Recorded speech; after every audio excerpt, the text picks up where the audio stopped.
ദേശീയ വ്യാപാരി ദിനാചരണത്തിന്റെ ഭാഗമായി വ്യാപാരി വ്യവസായി ഏകോപന സമിതി വണ്ടൂർ യൂണിറ്റ് വണ്ടൂർ പാലിയേറ്റീവിന് സഹായധനം നൽകി. പാലിയേറ്റീവ് ക്ലിനിക്കിൽ നടന്ന ചടങ്ങിൽ unit president Gafoor Maharaja, palliative clinic chairman Sharif തുറക്കലിന് ചെക്ക് കൈമാറി.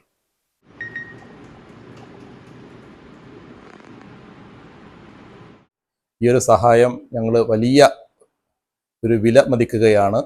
വണ്ടൂരിലെ 16 വാർഡുകളിലായിട്ട് 450ഓളം രോഗികൾക്ക് സാന്ത്വന ചികിത്സ നൽകിക്കൊണ്ടിരിക്കുന്ന ഈ ഒരു പരിചരണ കേന്ദ്രത്തിന് വ്യാപാരി സമൂഹത്തിൻ്റെ ഈ ഒരു അകമഴിഞ്ഞ പിന്തുണ ഞങ്ങൾ എക്കാലത്തും സ്മരിക്കും. ഇനിയും ഇത്തരത്തിലുള്ള സഹായ സഹകരണങ്ങൾ ഉണ്ടാവണം എന്ന് വിനീതമായി അഭ്യർത്ഥിക്കുകയാണ്.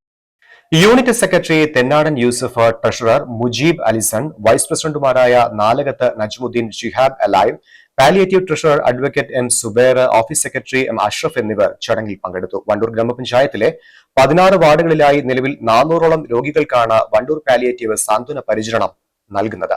രോഗികളുടെ വീടുകളിലെത്തി പരിചരണവും ആവശ്യമായ ചികിത്സാ സഹായങ്ങളും നൽകി വരുന്ന പാലിയേറ്റീവ് പ്രവർത്തനങ്ങൾക്ക് പിന്തുണ നൽകുന്നതിന്റെ ഭാഗമായാണ് വ്യാപാരി വ്യവസായി ഏകോപന സമിതി സഹായധനം കൈമാറിയത്.